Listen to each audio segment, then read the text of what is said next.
All right, today I'm sitting down with one of the most respected and recognizable strikers to ever come out of the Bay Area, EDDIE ABASOLO.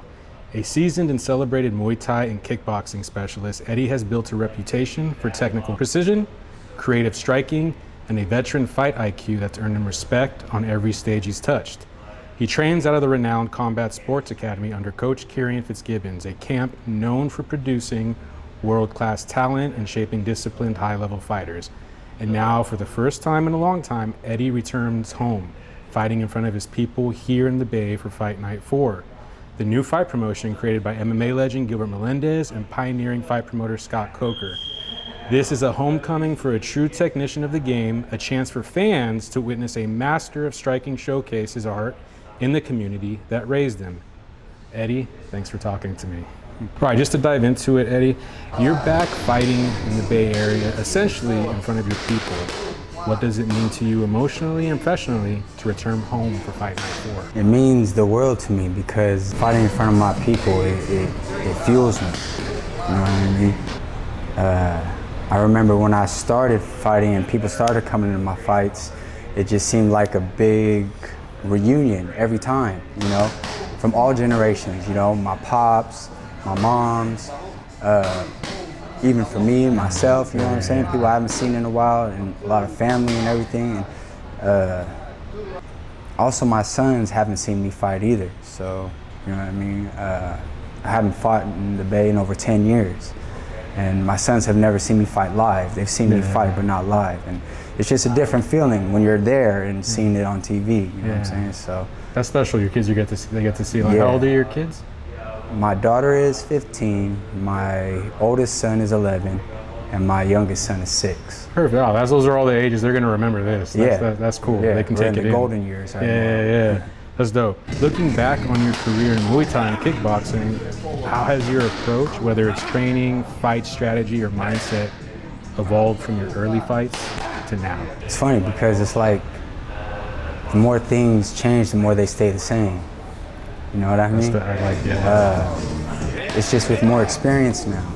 You know, I've seen patterns more frequent now than earlier, and I can sort of dictate better what I want to do.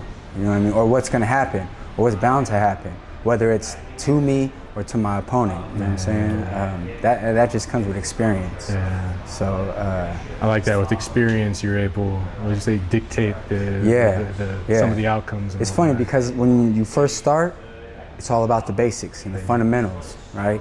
And then as you get towards the middle of your career or more advanced, then you start doing more advanced techniques, flashy techniques. But then I've also found that when you get to the highest level, it's about the foundations and the basics again. The more things change, the more they stay the same, you know? And it's just who's better, because it's the game of inches now. You know what I mean? The game is smaller, and whose fundamentals and whose basics are better. Flashy stuff will come. The flashiness is the pull counter. You know, something simple like that. But it's built off of very solid fundamentals. So the more things change, the more they stay the same. I knew I was going to, because you're a G, dude. I knew I was going to get good out of you, bro. I love that. What still motivates you to fight after all these years? Are there particular personal goals, relationships, or inspirations that keep you hungry? Yeah, just seeing how proud it makes my family, how proud it makes my kids, how proud it makes me, because it gives me discipline. You know what I mean? This really, I haven't let this go yet, because one, I could still hang. You know, like, I ain't gonna lie, you can ask anybody. The young bucks still have a hard time trying to keep up. I seen it today. Yeah, so, you know what I mean? I still, the wheels is still going, you know what I mean? So I feel like I fight smart, I don't fight, you know, brutal or anything like that. I can get ferocious, but I prefer to fight smart, and this is what helped keep me in the game a long time. I love to do this, and again, every time I'm in camp, it brings me closer to God. You know what I'm saying? Because of the discipline, sure. and then the cutting weight. Like literally, sometimes you're cutting weight and you're just like, God, please. You know what I mean? So it's just, I feel like I get a cleanse after every fight camp. Yeah, that's tight. That's beautiful. Given your journey, what key advice would you give to younger fighters, especially those training in small gyms or outside the spotlight, who hope to reach where you are? Never let go. Never let go of this. Whether it's fighting or anything that you're chasing, don't stop. Life's going to throw a whole bunch of BS at you. You know what I mean? It's funny, whenever anyone who's been in fight camp has experienced this. Whenever we start fight camp, it seems like life outside of fight camp starts going to shit. Things start going wrong. But that's God just saying, show me, prove it. Every time we ask for something, it's like we still got to do the work. Because guess what? Get in line. You know what I mean? Everyone wants something, but not everyone's willing to do the work. Facts. So just know that when times get tough, it's just a test. And then after you endure, he'll deliver. And he's always on time. You know what I mean? It's always on time. It's never when we want it. It's always on time.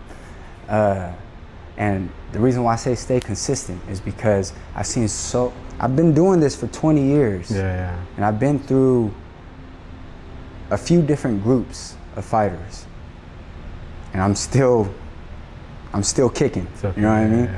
And I feel like I've seen a lot of potential just go to waste because people weren't consistent.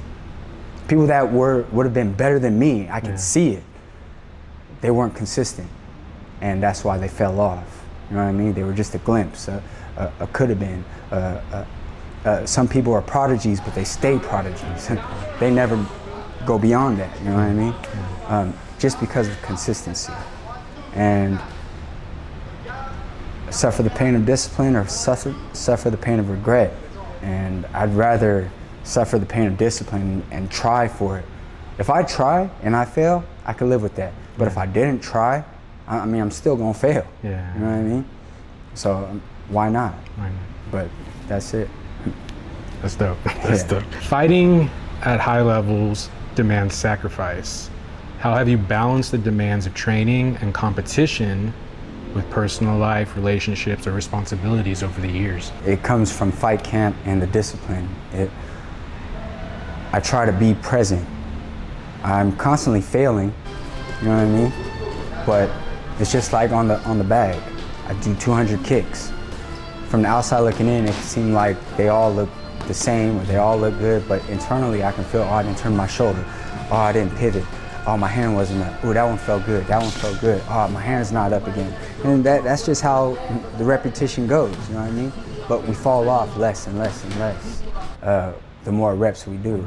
So I'm constantly failing in the sense that maybe I wasn't present. Maybe I was on my phone when I was with my wife or my kids or this and that, you know what I'm saying? Maybe when I was at training, I was worried about, I wasn't paying attention to my wife and kids, so I'm not focused on training, you know what I'm saying? So I try to be present. Wherever I am, that's what exists at the moment. When I'm here, whatever's outside these walls don't exist. Whenever I'm with my wife and my kids, again, I'm constantly failing, but I try my best to make sure it's quality time. There were times where I would be at the gym all day from 4:30 in the morning to 11 o'clock at night, and I lived an hour away and had to pay toll. So I wouldn't come back home once I got there, you know what I mean?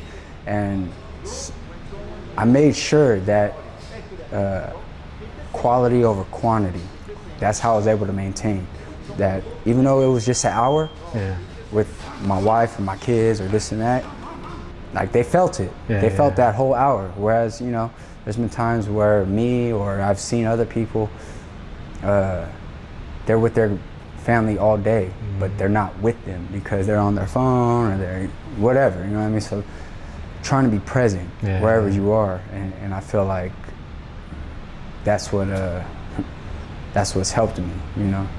Quality over quantity. I like that. What does the local Bay Area fight community, teammates, fans, gyms like Sports Academy mean to you? How has that community shaped or supported your journey? You know, it's funny because everyone wants to like, I did this all by myself. I ain't have no support, no look. That ain't me. I had all the support. Of course, you got your naysayers no matter what. You know what I mean? Like, when I started having kids, it's like, okay, like, you're not really getting paid for this, you know? Like, what happened? Because when I had my daughter, I was still amateur and I wasn't getting paid. It's like, what happens if you get hurt? You know what I'm saying? Like, how you gonna work? And okay, you got another kid. And then by the time my third kid came, like, people knew what it was. But just for the slim naysayers. But I had a lot of support. Like I said, I got a lot of family in the Bay Area, you know, all the way from Sacramento to San Jose, everything in between. And even further than that, you know. I got some family across the United States, but the community, I've always tried my best to conduct myself with generosity, and trying to just keep it real, not fake the funk, move with grace, not trying to get over, or you know what I mean? It all depends on how you move. And I feel like the people will support you if they can feel your heart and feel you're real. And I feel like I've gotten that from the local fight community. You know, you're giving me chills, bro. That's dope, bro. Bro. I knew I was saving you for last. I was like, I can't wait to hear Eddie's words on this. Because honestly, dude, I know who you are. I've seen, you know, some of your fights, but I've never seen you fight live myself. So like, for me, it's also exciting to get in there and see you and perform in front of the Bay Area.